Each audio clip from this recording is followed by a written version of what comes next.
Warning. This video discusses transphobia, homophobia, ableism, racism, and other things of that nature. If these things are triggering for you, please watch at your own discretion. Let me tell you a story. I will first lay out the sequence of events, then show some clips, then I will go into my response. This video is meant to expose these people for the hateful bigots that they are. So yesterday, at the time of writing, I was doom scrolling on Facebook, as one does. And recently, I've noticed that Facebook and other meta-run apps in general have started to push increasingly more reactionary content through the algorithm. It was already pretty bad, and anyone with a racist grandpa and can see their personal family's posts can probably see where this is going. But just in my own personal experience, it seems like it has gotten a lot worse. I chanced upon a page called Cancel This Podcast, Gaming and Culture, which is, to no one's surprise, a podcast where two gamers give nuanced and balanced opinions and spicy hot takes about culture. The page shared a particularly vulgar, transphobic comic, which I will not be showing in this video due to its problematic subject matter and depiction. It's slop content made by a degenerate Nazi artist, and it's not even on the level of Stone Toss, which, to those who are unaware, is another artist who makes right-wing, bigoted, racist content as well. I will describe the panels very generally and what the characters say in speech bubbles, as well as the main idea and what it aims to portray, what its messaging is supposed to be. I'll put another trigger warning here at this time because even just describing it, I'm sure that it can be upsetting for some viewers. The first panel shows a cisgendered mother and daughter walking up to a set of bathrooms, male and female. The mother says, "Wait, honey," as they see a very unflattering, fatphobic, dysmorphic, and just generally transphobic depiction of a trans woman entering the women's restroom. The next panel shows the cisgendered mother saying, "Don't go in there until the man leaves," to her daughter, obviously and purposefully misgendering the trans woman character, tapping into the unfounded fear and hate that people have of trans people simply existing out in public, just living their normal lives. The next panel shows the trans woman caricature walking through the bathroom with cisgendered women inside, showing surprise/concern in their expressions. The trans woman is saying in a thought bubble, "How long must I endure this pain?" With the last panel continuing the thought with, "All I want is to use the restroom with other little girls." And that's it. It shows some cisgendered people expressing underlying fear and caution towards a trans woman using the bathroom, as well as a caricature of a trans woman meant to present this particular individual in an extremely unflattering light, with implicit fat shaming, presenting this as if it were how most trans people look and act, which does not reflect reality. And if you've ever met a single trans or non-binary person in your life, then you'll know that these tropes are meant to incite violence and stoke fear, anger, and further discrimination against trans people. There are actual real-life people out there in the world who are afraid, hateful, and mistrusting of trans people using the bathroom of their chosen identity. This is a further extension of men wanting to control women. And as you will see later in some of the comments shared on the post, people seeing transgendered people as mentally ill or sick or inherently pedophilic and other hateful discriminatory things are just completely unfounded. Now, this type of art is negative Nazi-esque propaganda and leads to erasure, discrimination, and violence towards non-gender conforming people, of which there are many in the world. They are human beings with feelings and emotions and an interior life that cannot be boiled down to a simple hand wave by mental illness. And I mean, these things should be common sense in the current year, 2025. But this example shows that there are people profiting off of the violence and discrimination and depictions of non-gendered conforming people and trans allies that we will get into later. This work is done with the explicit intent to tear down any forward-moving progress in how society views gender, sex, identity, and the exploitation of women by men under the patriarchy. Transphobia and homophobia are inherently misogynistic and seek to reinforce harmful stereotypes, as well as more heteronormative ideas within a given society in the United States in this current situation. This propaganda artist is a piece of garbage. The people who run this page, Cancel This Podcast, the right-wing gamer chuds who shared the comic are common Nazi filth, and the masses of people commiserating in their shared transphobia are all Nazis as well.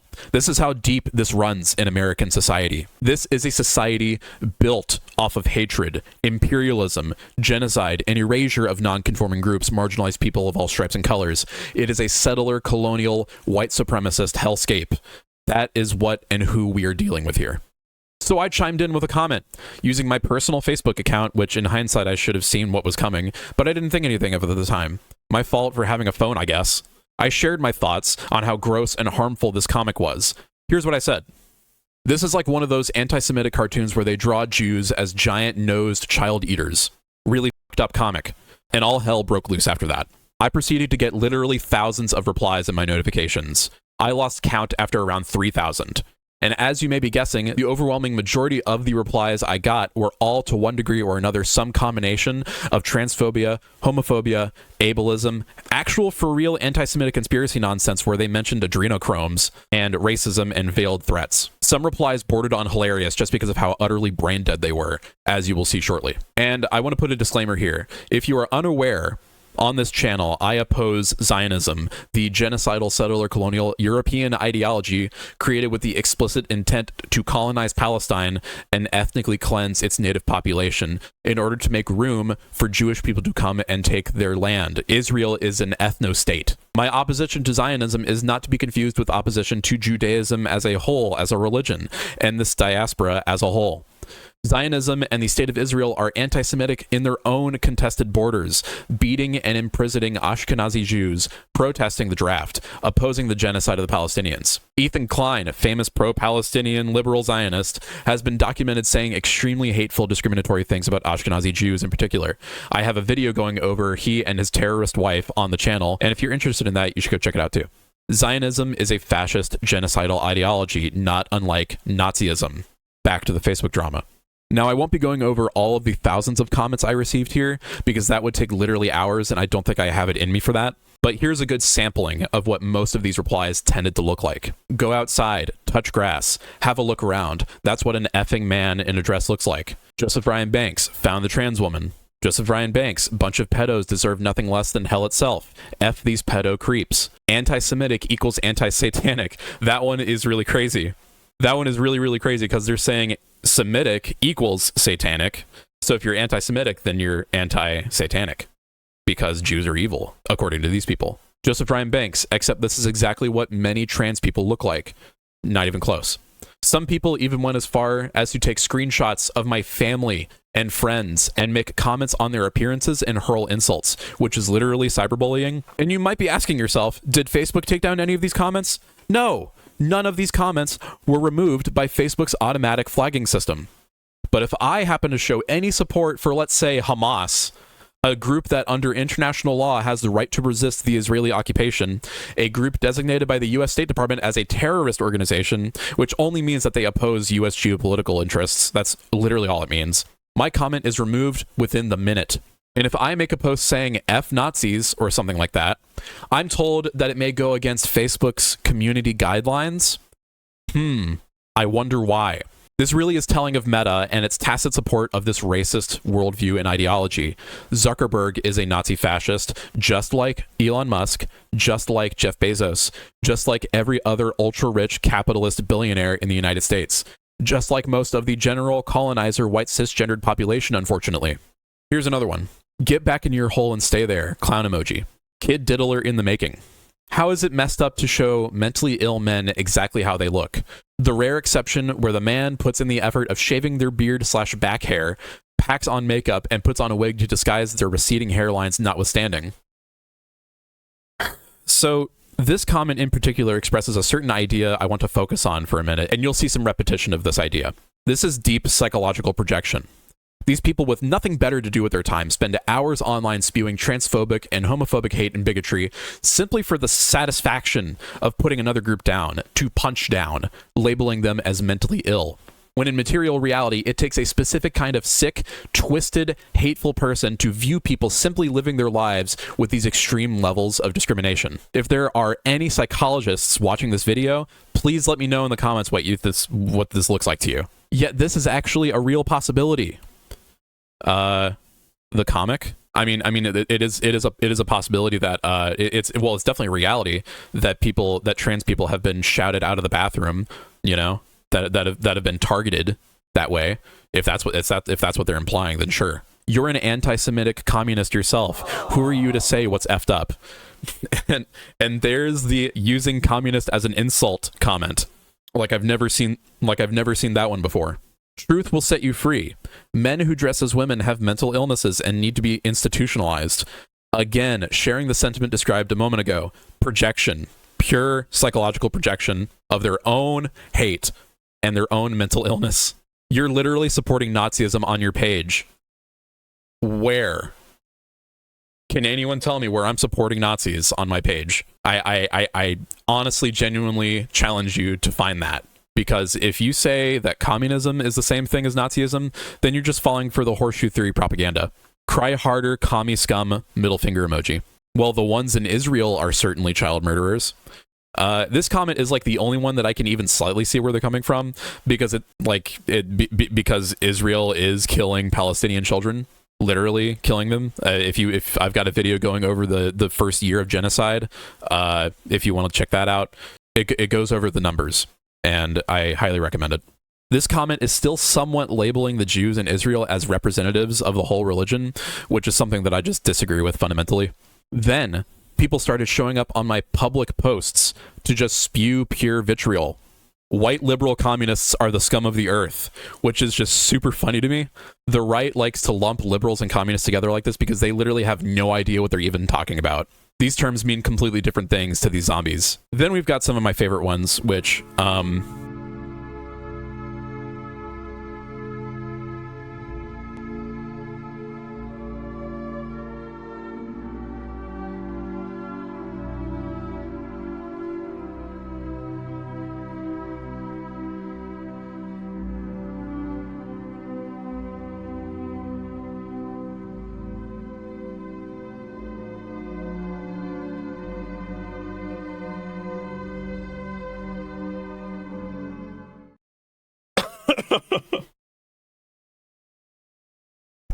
man. And remember what I said about projection? The last, 10 of these were all from the same guy, obviously. Somebody's triggered. This is what I wrote there in the script. It's pretty funny. This is what I'm talking about, though, when I say that these people have nothing better to come up with other than to spew their projection and their homophobic nonsense. It's a total brain drain with these people. And they can't even come up with a half-decent insult. They just resort to their tried-and-true slurs that they've used for years now to get their point across. If this guy's search history was ever discovered, this man's whole career would be cooked. And these comments would make a lot more sense. One comment in particular went so far as to mention the city I lived in and said that they would memorize my face, which absolutely constitutes a veiled threat, if not an outright one. Now, I know this is some chud puffing up to make themselves look bigger and scarier, just saying stuff to get under my skin. But I also recognize this comment as a potential threat that I can use, you know what I mean? That I can pull out if anything in the legal realm comes up. People have been tracked down and doxxed for even less. So I decided to get off Facebook. Genius idea right there. It's just not the platform for me. It's overrun with neo-Nazis, just like X. It's not somewhere that I want to build an audience, to be frank. Facebook is where dreams go to die. Not only that, but Meta is part of the surveillance state. All of these apps we use track our locations and sell our information and data to the government. All the more reason to remove myself. Now, for the drama with the podcast that shared the post itself. I was made aware of this through the grapevine, as it were. They commented on their own post saying that they wanted to hear from their own followers, quote, not the weird shitlibs, who got so angry that they couldn't just scroll past the damn thing. We will be discussing this and more on tonight's show. Now, these guys have a really, really small following. Their Facebook page has a pretty decent amount of people, but their actual, platforms where they stream, I think they only have, 800 followers or something like that. It's pretty funny. My curiosity got the best of me, and so I clicked on their show and started skimming through it, seeing if my name came up. And the show is just terrible, by the way. It's nothing more than your run-of-the-mill live streaming podcast slop content, bar none, but with slurs added as well. And sure enough, they showed a post I made in response to them on my own page where I tagged them and said that they are run by Nazi fascists and to report them if you see anything they post. Because it's true. Ridoid MAGA gamers are the exact type of neo-Nazis that young, insecure men gravitate towards and glom onto in the fascist content pipeline. And in all fairness, this was inflammatory on my part, but so was everything else that they said, so I'm not gonna go higher or whatever. When they go low, I go lower. Wherever there are Nazis, I will point at them and laugh and expose them for the reactionary knuckle-dragging content in politics. Here's the clip. No. He posted about it that we are Nazi fascists. Report them if you see anything they post, right? Because that's rational behavior. Because you know what? Here's the funny thing about it to me, right? when I see something like this faggot over here complaining. You know what happens when I see like a left-wing page posting some shit that I don't find funny or that I don't agree with? By the way, they're not sending their best. They're sending people who look like this. Why you would do that is beyond me. Why would you take a photo like that? They showed my whole name to like all 800 of their viewers. And this is just going off of their follower count on Rumble, which is a right-wing alternative to Twitch, where pedophiles and racists such as Tucker Carlson, Charlie Kirk, Jackson Hinkle, and other MAGA nut jobs go to stream to their reactionary audiences of equal degeneracy. They called me a too, the preferred slur of the usual chudly gamer if their target happens to be not black. You know what they would say otherwise, so I'm just going to leave it at that. It is a rational behavior to call out complete numbskull slop creators when they want to share and spout transphobic and hateful content on their platforms. It's rational because people like this are not to be tolerated. Gamer chuds have to be sent to the gulag. I'm not kidding. And I think they tried to imply that I looked like the guy posing with his cat, which is fine. Cool, nice cat. I also enjoyed taking pictures with my pets that I love and that love me back. This is most likely a foreign concept to these gamers who have never felt the touch of a woman nor a friendly animal in their sad, miserable, pathetic lives. I originally wasn't going to make a full video about this whole thing, but the fact that they decided that it would be worth it to use my name and words to churn out content, I realized that, you know what, two can play this game, and I can do the whole drama thing no problem. I'll use them for content too. If you happen to see anything with these guys in it, know what kind of skullduggery these gamers get up to and their political commentary. It's just about what you'd expect from transphobic gamers. I won't spend any more time on it than I already have. So, if you like this video, consider leaving a like and a comment and subscribing, as there will be more videos to come. I'm also on a podcast called True Crimes of the Empire, though right now I'm taking more time to work on myself, and that content is still out there for viewers to enjoy. I've got a lot of projects I'm working on currently. I'm working on some music, I'm making a game, and I'm trying to get started on some bigger, serious writing projects too in the coming months. I'm also on Blue Sky and Xiaohongshu. If you've watched all the way to the end of the video, then I thank you, and I'll see you in the next one. Bye-bye.